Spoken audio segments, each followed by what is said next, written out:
Collective. Well, today, sorry that this is pretty late. I was just kind of busy today. But anyway, I have lots of good news, fun news, yay. Let's see. The first thing, today I had an interview, for a volunteer position with the Sierra Leone Collective Memory Initiative. And basically, they are interviewing yes,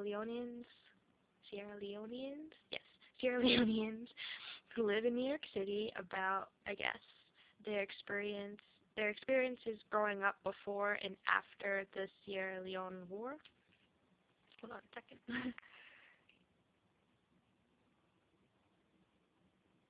Yes, yes.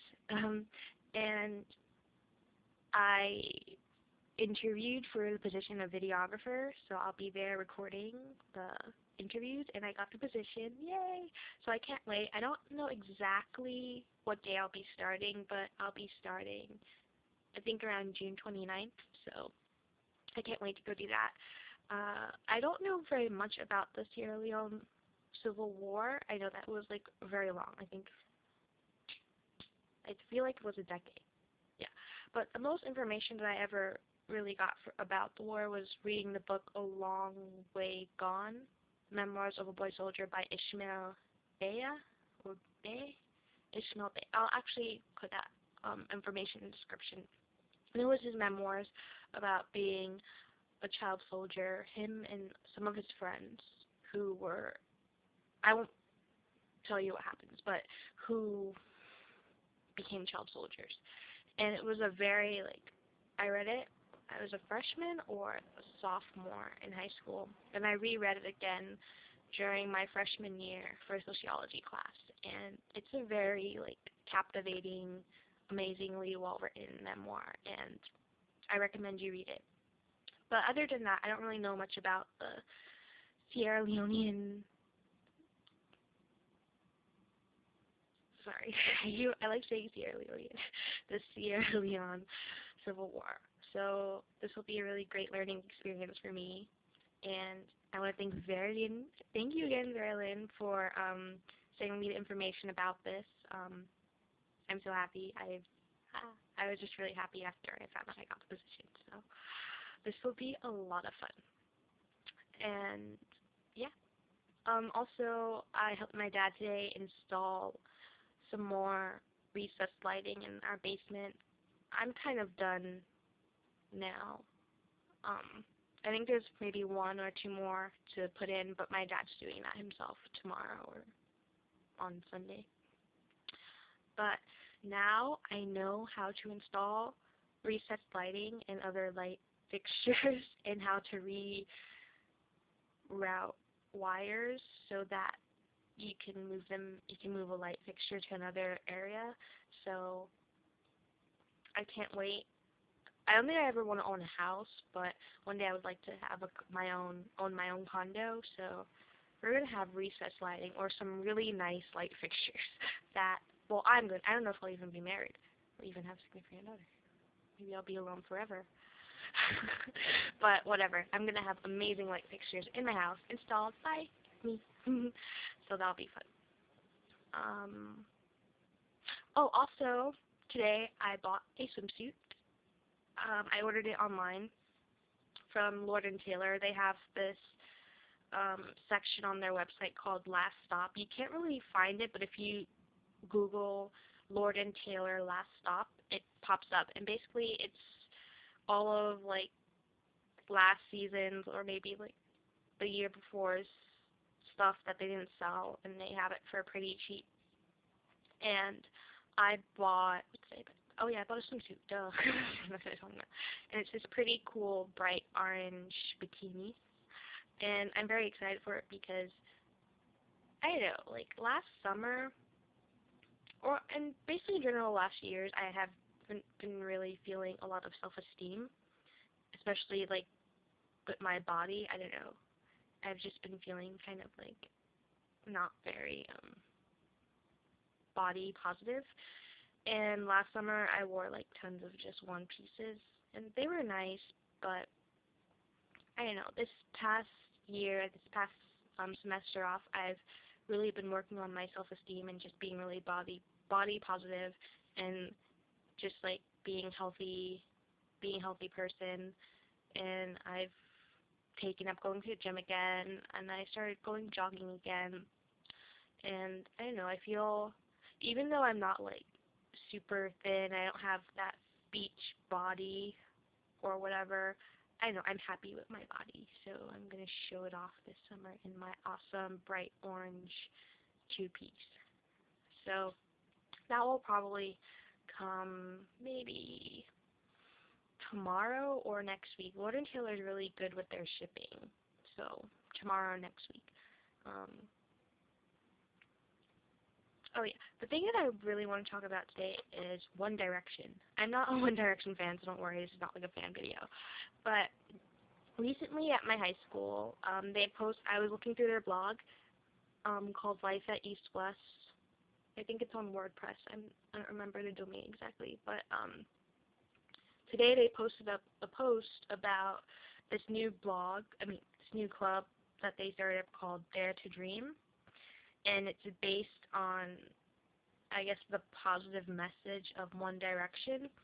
And in this club, they like showed a performance that they did at morning muster, which is like our morning announcements, but we sit in the auditorium, and then there's like performances or like announcements and things like that. And it's about 15 minutes, a 15-minute long thing before classes start. And my first time, like, oh my god, I'm so very happy I graduated before this club came to be and performed at muster, because I sat through so many horrible, well, not horrible, just really like bad morning muster things, and it's like, oh my god, thank god I graduated before this happened. But after that, I was like, I don't really like the message of One Direction, because, well, this past semester, since I've been home, I've been reading a lot about feminism. Just like, I guess I follow a lot of feminists on Tumblr, so they post a lot of feminist things, and then just like piggybacking off of what they're posting, I look things up and search and like read articles and things like that. And the thing that I don't like about One Direction is that their songs, even though they're like, oh girl, you're beautiful because you have flaws, like, flaws still make you beautiful. I feel like in our society that women, the only way you can deem yourself beautiful if it is validated by a man. It can be your dad, your brother, your boyfriend, your husband, a guy friend, but the only way people see you as beautiful, for the most part, is if a guy validates it. And I don't like that. I feel like no one else should have to validate your beauty except for yourself. Like, you should be as body positive, as happy with yourself. You shouldn't have to have people tell you that. And especially for men, you shouldn't have to have a man tell you that. And the thing that bothers me the most, it reminds me of some article I read where it was talking about like feminism and body issues. I don't remember the article. I don't even remember where it's from, but it was along the lines of, okay, so media, for the most part, the media industry is controlled by mostly males, I guess. And they create this image of the perfect woman, the most beautiful woman. She has an hourglass figure, but she's very thin, but she has curves in all the right places. Most of the time she's white. She has long flowing locks. She has perfectly symmetrical features. She has beautiful porcelain skin, and etc. And in the feminist community, well, not, but even outside the feminist community, there are these guys that are saying, oh, I don't like that a woman, like, I like it if my woman has extra meat on it. I think that's beautiful, or I like it if my girl has a big nose, or large ears, or short hair, or things like that. I think that's beautiful. And I feel like men grow up in this society thinking that a woman's beauty is there to please them, and that a woman is beautiful, that a woman puts time in her appearance and tries to be beautiful just for men. And I hate that thinking, because it's not only men that think that. It's like, you grow up hearing from, like, as a woman, you grow up hearing from your mom, from your grandma, from friends, like, you shouldn't, like, cut your hair short because you won't get a husband. You should take care of your skin because no guy wants to date anyone with pimples.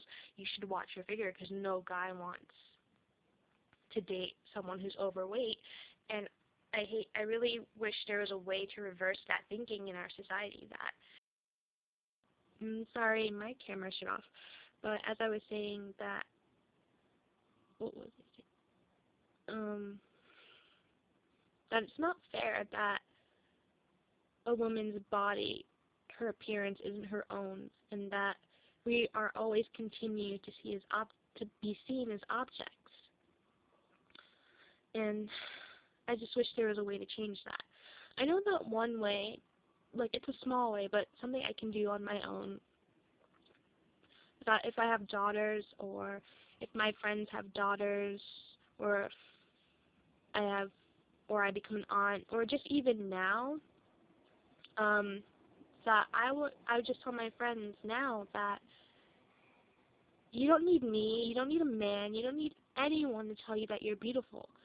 The only person that needs to tell you that you're beautiful is yourself. You don't need anyone to validate your existence or validate your worth. So I feel like if women now, and we pass that along, I think that would be really good. But I don't know exactly how to change thinking in men. Maybe to tell men that, women don't belong to you. Women don't have to do anything to please you or to look beautiful for you, because you don't own their bodies. So I don't know exactly how we can change this thinking, but I think that would be a good place to start off at. If you have anything you want to contribute to this, then totally tell me, because I think this is an important conversation that we need to have, because there's just so much music out there just telling women, like, oh, you need a guy to tell you that you're beautiful. Not even just music, just like things on TV, what you read in the news, what you see in movies. So a way to change that thinking. So yeah, I guess. Well, I'll see you guys tomorrow, and I have some really cool stuff to post. I'll probably have some cool stuff. And my big important topic, this wasn't my big important topic, but my big important topic, I'll post that on Saturday. But this was an important topic, though. This was important. But I'll post that on Saturday. I'll see you guys tomorrow then. Bye.